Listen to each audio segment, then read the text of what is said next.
Donc on reçoit ici tout ce qui est matière première direct d'usine et on travaille toutes les pièces ici.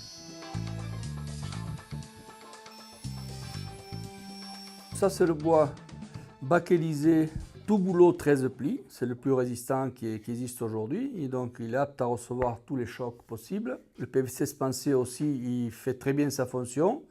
Et ensuite nous avons le panneau le super léger, c'est en aluminium et polyuréthane expansé. Qui est très joli, mais bon, l'inconvénient c'est que si on donne un coup, il va avoir une marque qui va se faire. Le système, il est très simple. Nous avons un panneau en bois bakélysé, 18 mm. On a incorporé une culisse en aluminium. Et ensuite, on a mis un joint pneumatique à l'intérieur avec les valves de gonflage. Ça, c'est une valve de testeur de pression, de contrôle, et ça c'est la valve de gonflage. La mise en place du panneau, c'est 2 trous dans le mur quand le mur est droit et le sol est propre. On verrouille les 2 verrous qu'il y a sur le côté et on procède au gonflage. Et le joint qui est périphérique, qui fait tout le tour, va faire pression sur le sol et sur les parois et ce qui va faire l'étanchéité 100%. Pour l'enlever, ce panneau, on va dégonfler l'air qui se trouve donc à l'intérieur. Et ensuite, on va déverrouiller les 2 verrous et on tire le panneau de l'ouverture.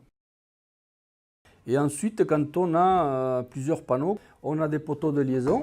Donc un poteau de liaison comporte un fourreau au sol qu'on va sceller. On a un bouchon qui vient fermer, quand l'installation n'est pas en place, qui vient fermer le trou pour pas qu'il se salisse.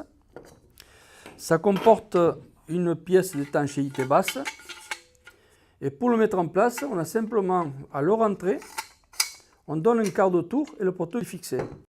Ensuite, on va installer les 2 panneaux de chaque côté et on va les bloquer par la platine du haut. Voilà, et le panneau va être en place. En cas de besoin, on a des bras de force, donc qui viennent pour éviter que l'eau pousse le poteau. Et sinon, nous avons des barres de renfort. Ça, c'est un sabot qui va tenir la barre de mur à mur, qui est fixe, et ça c'est un sabot qui est amovible, c'est-à-dire qu'on va encastrer ça dans le mur et chaque fois qu'on voudra mettre la barre, on apporte la pièce et on met notre barre de renfort derrière les panneaux pour que ça tienne la force de l'eau.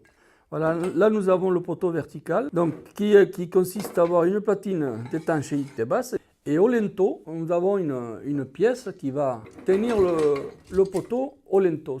Nous l'avons aussi en réglable selon la profondeur du linteau. Quand les murs ne sont pas trop propres, on va fixer la cornière contre le mur, siliconer, visser, et ensuite on va faire venir le panneau contre. Ça c'est un modèle qui va sortir courant de l'année.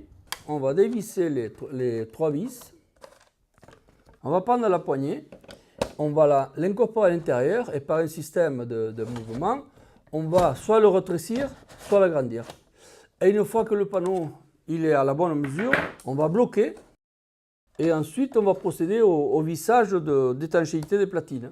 En gonflant les 2 valves, une de chaque côté, on va avoir une double sécurité de gonflage puisqu'on a 2 joints qui font la pression. Et c'est ce qui permet de faire un panneau jusqu'à 3 mètres de long sans aucun poteau de liaison, sans aucun renfort. C'est le nouveau panneau qu'on va réaliser soit blanc, soit en marron.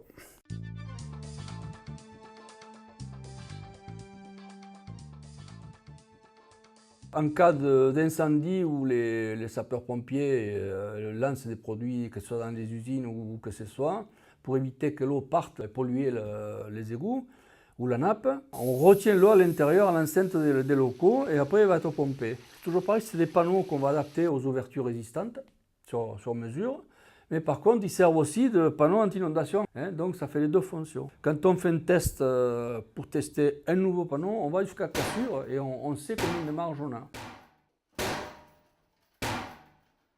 Les panneaux résistent 2,5 fois à la pression de l'eau. Une fois que la première installation est faite par un technicien ou un bon maçon, on a des plans de pose qu'on fournit. On n'a pas besoin d'aucun outillage, à part une pompe pour gonfler, on n'a besoin de rien. Ensuite, parade pour les grilles de ventilation des vides sanitaires, nous avons une platine qui est en aluminium, laquelle va se poser devant la grille et avec des vis papillons espérés, on va la visser pour faire un tampon. Ensuite, nous avons les bouchons qu'on va mettre à l'intérieur des cuvettes de WC et qu'on va gonfler, on va fixer ça à l'intérieur de la cuvette et en gonflant par la valve, ça va boucher la remontée des égouts.